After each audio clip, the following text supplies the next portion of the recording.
آج ہم نبی کریم صلی اللہ علیہ وسلم کی ایک ایسی پیاری سمت کے بارے میں سنیں گے جو ہمیں آسانی، رحم اور اعلیٰ اخلاق کا سبق دیتی ہے۔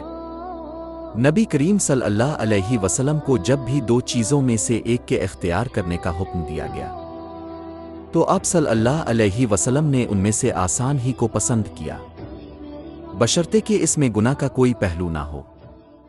اگر اس میں گناہ کا کوئی پہلو ہوتا تو اب صلی اللہ علیہ وسلم اس سے سب سے زیادہ دور ہوتے۔